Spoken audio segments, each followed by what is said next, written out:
धन्यवाद.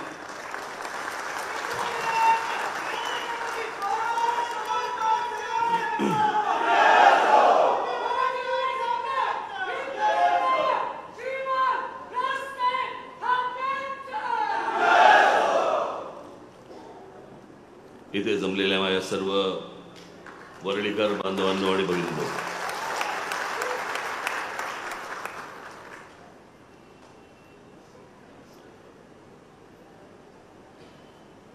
आज हा सगळा बिर्डी चाळींचा प्रकल्प, पोलीस लाईनचा प्रकल्प, कोळीवाड्याचा प्रकल्प,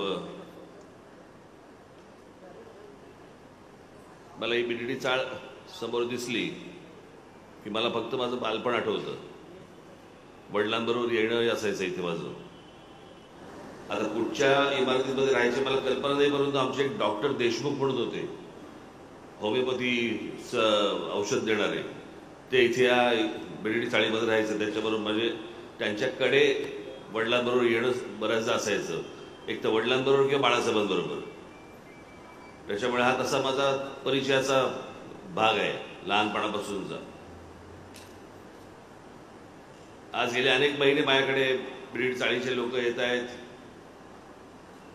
पोलीस कॉलनीचे लोक येतात, आमचे पोलीस बांधव पोलीस भगिनी येत आहेत, कोळीवाड्याचे माझे बांधव भगिनी येत आहेत. आज काही जाहीर सभा नाहीये, त्याच्यामुळे काही लंब चौडं भाषण नाहीये. मला फक्त एवढाच प्रश्न पडतो की अरे तुम्ही मालक न रे या महाराष्ट्राचे, तुम्ही या मुंबईचे मालक न, तुम्ही कसले रडताय रे?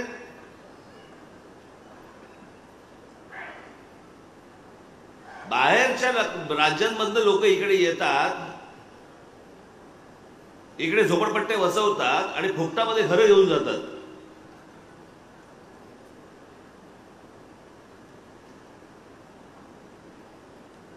आणि याचं कारण तुम्ही योग्य वेळी योग्य ताकद दाखवत नाही.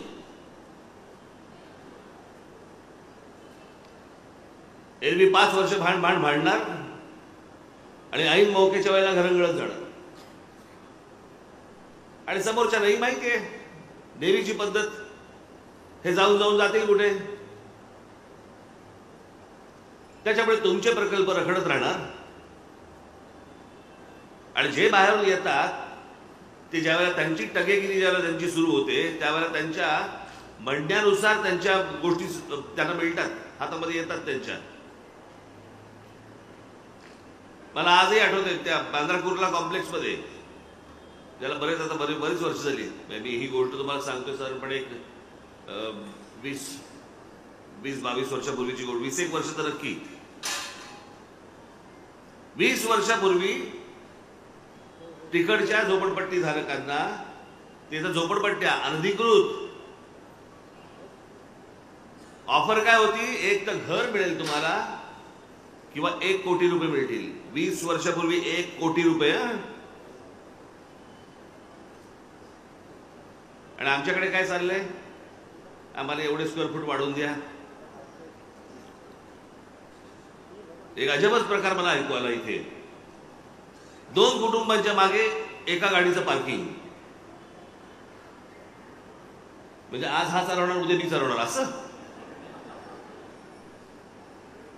आखता नाही, तुमचा विचारच नाहीये या सगळ्या गोष्टींमध्ये. तुम्ही एक पहिली नीट गोष्ट लक्षात घ्या, मुळात तुम्हाला किंमतच नाहीये. एवढा मोठा प्रकल्प ज्या वेळेला येतोय किंवा या एवढ्या मोठ्या प्रकल्पाचा ज्या वेळेला विचार होतोय, त्यावेळेला पहिल्यांदा तुमच्याशी बोललं गेलं पाहिजे, तुमचा विचार पहिला घेतला पाहिजे, तुमची मतं पहिली घेतली पाहिजेत. अशा कोणत्याही गोष्टी न घेता पहिल्यांदा प्रकल्प लादायचा आणि लादल्यावरती विचारायचंय काय पाहिजे अजून तुम्हाला. तोपर्यंत हातात सगळ्या गोष्टी गेलेल्या असतात. आणि हे फक्त वरळीत नाही चालू आहे, हे महाराष्ट्रात जागोजागी सुरू आहे. आणि ह्या जागोजागी जिथे जिथे तुम्हाला म्हणून आढळतील गोष्टी, तिथे तुम्ही जाऊन बघा, बहुतांशी टक्का हा मराठी आहे. असुनी खास मालक घरचा म्हणती चोर त्याला.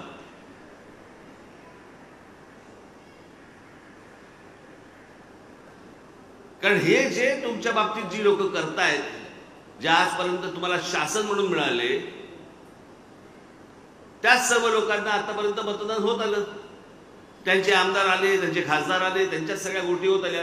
त्याच्यामुळे त्यांना असं वाटतं की तुम्ही कोण, तुम्ही जे आम्ही करू ते तुम्हाला मान्य होईल, आम्ही सांगू ते तुम्ही मान्य करा.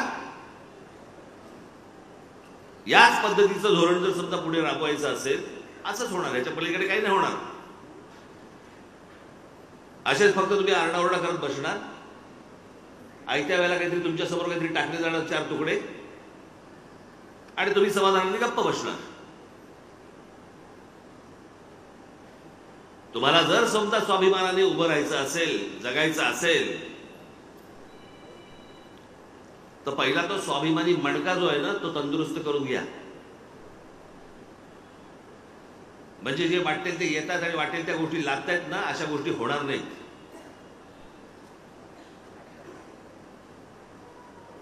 काय परिस्थिती, आज मुंबईची परिस्थिती बघा तुम्ही, कुठपर्यंत मुंबई पसरली, कशी पसरली, काय पसरली.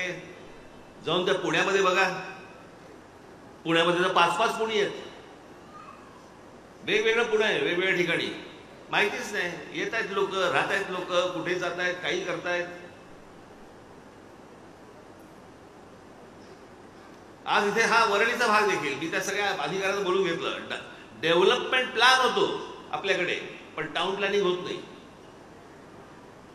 की आज इथे माणसं किती येणार राहिला, इथे ज्या इतर इमारती ज्या उभ्या राहणार त्याच्यामध्ये किती लोकसंख्या वाढणार, त्या लोकसंख्येनुसार रस्ते आहेत का आपल्याकडे.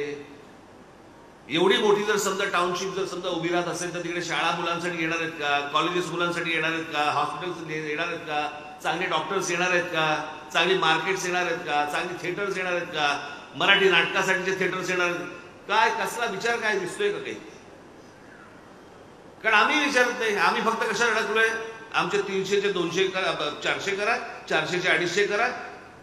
आम्ही फक्त स्क्वेअर फुटामध्ये अडकलोय. राहिला आल्यानंतर जगायचं कसं, याचा कधी प्रश्न विचारलेत का त्यांना. हे कधी आम्ही प्रश्नच विचारत नाही. आणि कुठच्या बिल्डरला ती अपेक्षा पण नसते की ह्यांनी तुम्ही प्रश्न विचारावेत म्हणून. कारण तो त्याचा कोण जो काय बलिदा असतो तो घेऊन जाणार, मोकळा होणार, तुम्ही मरा.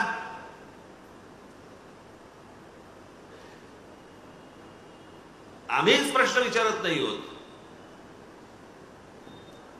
तुमची स्वतःची हक्काची जमीन तुम्ही देत असताना समोरच्याला डेव्हलप करायला तुम्ही प्रश्न विचारत नाही आहात. सुरुवातीला येऊन गोडगोड बोलून जातात, त्यातले काही अर्धे बाकीचे इतर ठिकाणी जातात, अर्धे या ठिकाणी जातात. आणि हेच त्या लोकांना हवं असतं. हे बिल्डर सारख्या नावाच्या ज्या काही अवलादी असतात ना, त्यांना हेच हवं असतं. जेवढी तुमच्यात फूट पडेल तेवढी त्यांना अपेक्षितच असते. आणि त्याच्यामध्ये मग काय राजकारणी तर आहेतच बसलेले सगळेजण.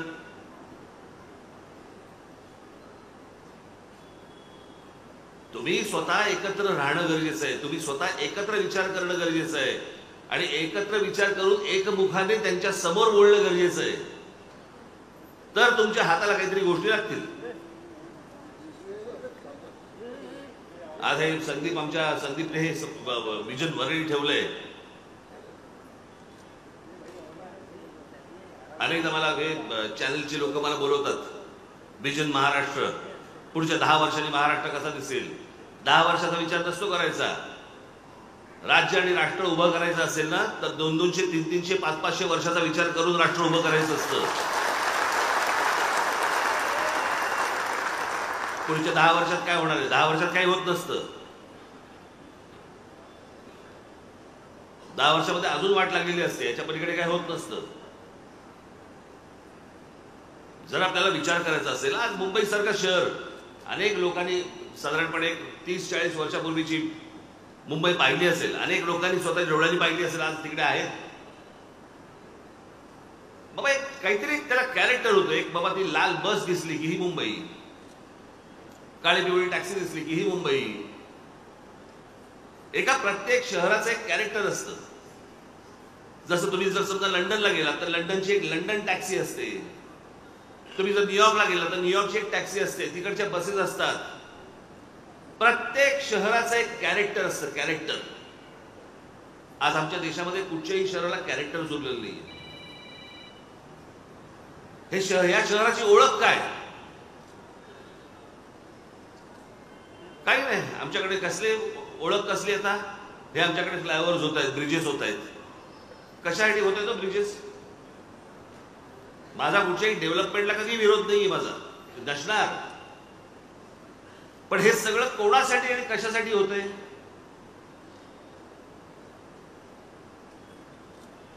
हे आता आग लावायला बसलेलंच आहे तिकडे, कारण मूळ विषय समजून घ्यायचाच नाही आमच्याकडे.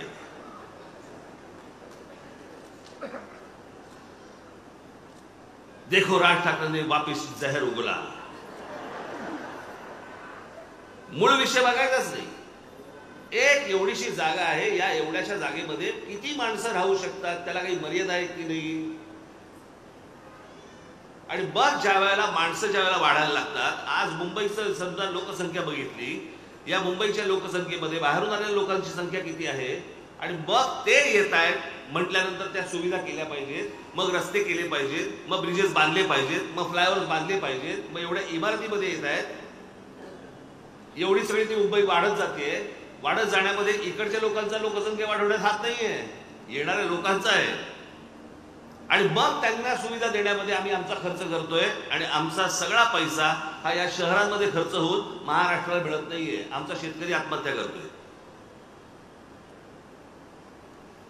जो मूळ या राज्याचा पैसा जिकडे जायला पाहिजे, ज्या लोकांसाठी खर्च व्हायला पाहिजे, तिथे पैसा न जाता या सगळ्या गोष्टींवरती, सुविधांवरती पैसे खर्च होत आहेत. मी मागे पण अनेकदा बोललो, परत एकदा बोलतो. एक साधं, एक आपण ठाणे जिल्हा म्हणून घेतला, ठाणे जिल्हा. या एका ठाणे जिल्ह्यामध्ये जगाच्या पाठीवर तुम्हाला असा जिल्हा मिळणार नाही, या देशात तर नाहीच नाही. साधारणपणे आपण एक पकडूया की एक ग्रामपंचायत असते. ग्रामपंचायतीचे अजून काय होते पुढे? काय होतं ग्रामपंचायतीचं पुढे? नगरपंचायत, जिल्हा परिषदा, नगरपालिका, मग महानगरपालिका. ह्या ज्या स्टेप्स आहेत, ह्या कशातनं ठरतात? या लोकसंख्येतनं ठरतात. जशी जशी लोकसंख्या वाढायला लागते तशी ती काय ग्रामपंचायतीची काय अजून काहीतरी जिल्हा परिषद होते, जिल्हा परिषद अजून काहीतरी नगरपालिका होते, नगरपालिका. आज मुंबई महानगरपालिका, मुंबई शहरामध्ये महानगरपालिका किती? एक. पुणे शहरामध्ये महानगरपालिका, जिल्ह्यात महानगरपालिका किती? 2. सर्व जिल्ह्यांमध्ये जर समजा तुम्ही महानगरपालिका काढल्या महाराष्ट्राच्या किंवा देशाच्या, तर 1 किंवा 2. ठाणे हा एकमेव जिल्हा आहे जिल्ह्यात 8 महानगरपालिका आहेत.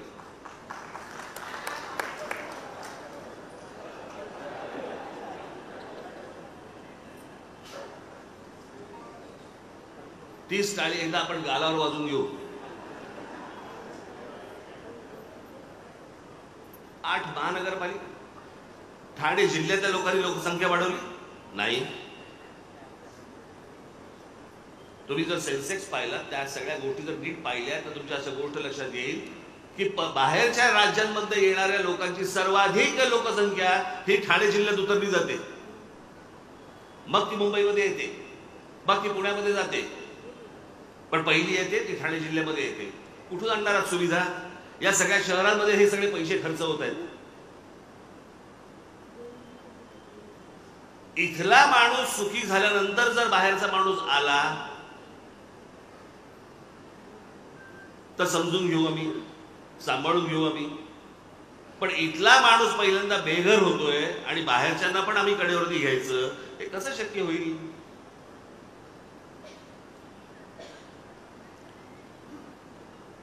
आणि मग त्याच्यामध्ये कशा, त्याच्यामध्ये मग ह्या सगळ्या निवडणुका आणि राजकारण आणि सगळं घुसल्यानंतर कोणाचं त्या गोष्टींकडे लक्षच नाही.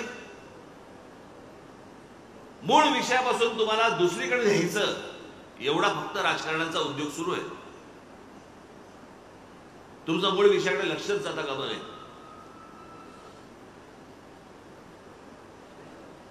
आता हे सत्ताधारी असतील नाही तर विरोधी पक्ष असतील. मी जशी एक यादीच वाचून दाखवली होती आता एक आपल्या बदलापूरला एक बलात्काराचं, लहान मुलीवरचं बलात्काराचं प्रकरण झालं. आपल्याच लोकांनी बाहेर काढलं, ते नाही तर बाहेरच नसतं आलं.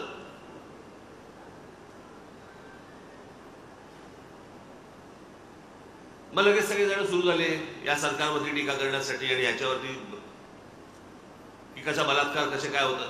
अहो, दरवर्षी गेले अनेक वर्ष सुरू आहे, दरवर्षी या महाराष्ट्रामध्ये साधारणपणे बलात्काराचं प्रमाण दरवर्षी 3-3 ते 4-4 हजार आहे.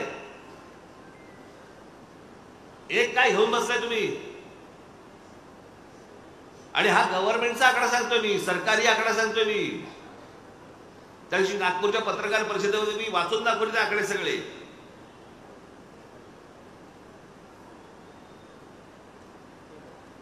मग लगेच त्याच्यावर इलाज कोणी शोधायला तयार नाहीये. यांच्या सरकारमध्ये झालं की हे बोंब मारायला तयार, यांच्या सरकारमध्ये झालं की हे बोंब मारायला तयार. बलात्कार कसे थांबणार ते कसं कळणार आम्हाला? शाळांच्या विश्वासावरती लहान लहान मुली पाठवायच्या आणि त्याच्या नशिबी हे येणार. बरं, त्यांनाही कोणत्या प्रकारचं शासन नाही, त्यांनाही कोणत्या प्रकारची शिक्षा नाही, माहिती नाही.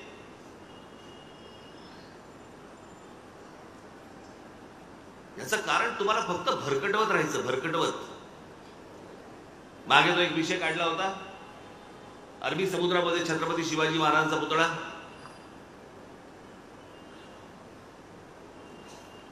या गोष्टीला साधारणपणे हे सरकार म्हणजे काँग्रेसचं सरकार ज्या वेळेला होतं त्यावेळेला तो आला होता विषय. त्यावेळेला हा एकमेव राज ठाकरे होता ज्याने सांगितलं होतं समुद्रामध्ये महाराजांचा पुतळा बांधू नका, त्याच्याऐवजी महाराजांचे जे गड किल्ले आहेत ते दुरुस्त करा, ती खरी स्मारक आहेत. पुतळे खूप आहेत. आत्ताच सिंधुदुर्ग मधल्या आपल्या पुतळ्याचं, महाराजांच्या पुतळ्याचं काय झालं? बरं, हे मी तेव्हापासून समजून सांगत होतो. हे हा तर जमिनीवरचा पुतळा, तोही आमच्या लोकांना नीट बांधता येत नाही. हे तर समुद्रात बांधायला निघाले होते. कोणाच्या डोक्यात काय येईल आपल्याकडे माहितीच नाही. छत्रपती शिवाजी महाराजांचा अश्वारूढ पुतळा हा स्टॅच्यू ऑफ लिबर्टी पेक्षा 2 इंच उंच असेल असा कोणातरी वळवळला. ज्याने स्वतः स्टॅच्यू ऑफ लिबर्टीही पाहिलेलं नाही, ज्याला शिल्पकलाही माहित नाही, कसे पुतळे उभे करतात, काय असतं त्याचं काही गणित माहिती नाही, फक्त नुसतं ओरडायचं, बोंबलायचं आणि हे बोंबलून जेवढी हातात पदरात मतं पाडता येतील तेवढी पाडायची. आमच्या शिवछत्रपतींचा पुतळा हा जर स्टॅच्यू ऑफ लिबर्टी पाहिलंय, स्टॅच्यू ऑफ लिबर्टी पेक्षा जर समजा तो 2 इंच वरती करायचा असेल, म्हणजे महाराजांचा समजा जिरटो हा जर समजा 2 इंच वरती करायचा असेल, अश्वारूढ पुतळा, घोडा केवढा झाला? कोण शिल्पकार बांधणार आहेत? आणि ती जर जमीन समजा तुम्हाला समुद्रात बांधायचा असेल तो पुतळा, तर त्याच्यासाठी ती जमीन ज्याला आपण रेक्लेम करणं म्हणतो ना आपण, तिथे भराव टाकणं, तो भराव टाकून ज्या प्रकारचं स्मारकाचं डिझाईन मी जे पाहिलं ते जर करायचं असेल तर त्या गोष्टीला किमान 20 ते 25 हजार कोटी रुपये लागतील. त्या 20 ते 25 हजार कोटी रुपयांमध्ये महाराजांचे जेवढे गड किल्ले आहेत हे किती चांगले होऊ शकतात मला जरा सांगा. भविष्यातल्या आपल्या येणाऱ्या पिढ्यांना आपण पुतळे दाखवायचे आहेत का महाराजांचा इतिहास दाखवायचा आहे? पण आम्हाला देणं घेणंच नाही ना त्या गोष्टींशी.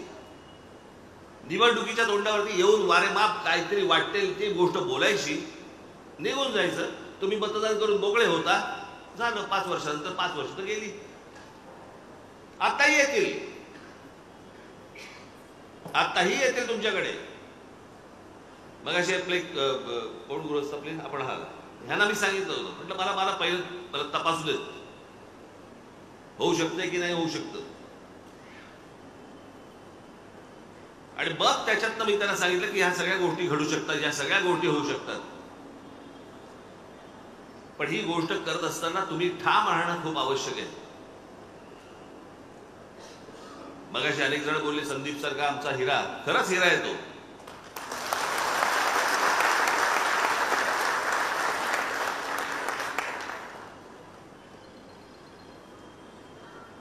बाकीचे पण आहेत तसं.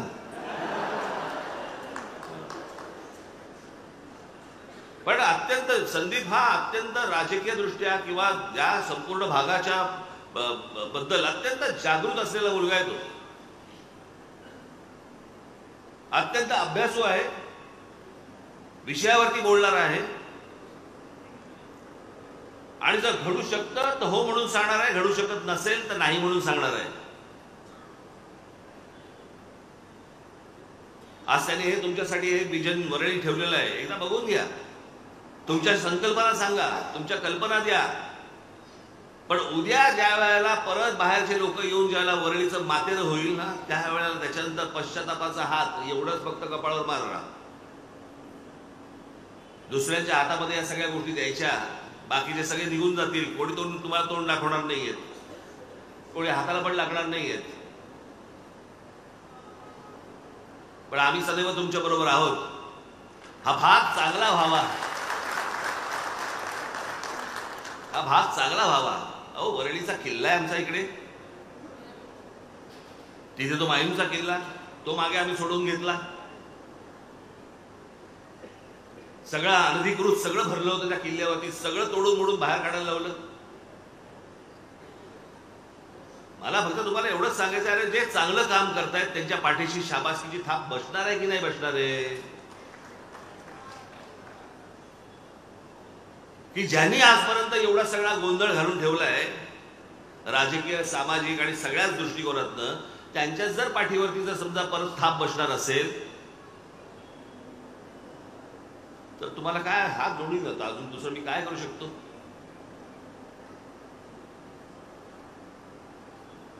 कोण उपयोगाला येते आणि कोण उपयोगाला येत नाहीये एवढा फक्त विचार करा आणि पुढे जा. आज वरळीच्या या सर्व समस्या लवकरात लवकर सुटोत, त्यासाठी आमच्याकडनं जे काही प्रयत्न करण्यासारखे असतील एवढे प्रयत्न 100% आमच्याकडनं होणार म्हणून तुम्ही लक्षात ठेवा. हे तुमच्याशी राज ठाकरे बोलतोय, दुसरा तिसरा कोणी माणूस बोलत नाहीये. जे माझ्याकडनं होणं शक्य आहे तेवढं आहे म्हणून समजा, आणि हे होत असतील तर मला गृहीतही धरा, एवढं आपल्याला सर्वांना सांगतो. आपल्या सर्वांची रजा घेतो आणि आज इथे जे काही वरळीचं काय प्रदर्शन इथे जे भरवलेलं आहे, आपल्या सूचना दिल्याशिवाय इथून कृपा करून जाऊ नका. आपल्या सूचना महत्वाच्या आहेत, त्या सूचना दिल्यानंतरच आपण बाहेर जावं एवढीच फक्त आपल्या सर्वांना विनंती करतो आणि आपल्या सर्वांची रजा घेतो. धन्यवाद. जय हिंद, जय महाराष्ट्र.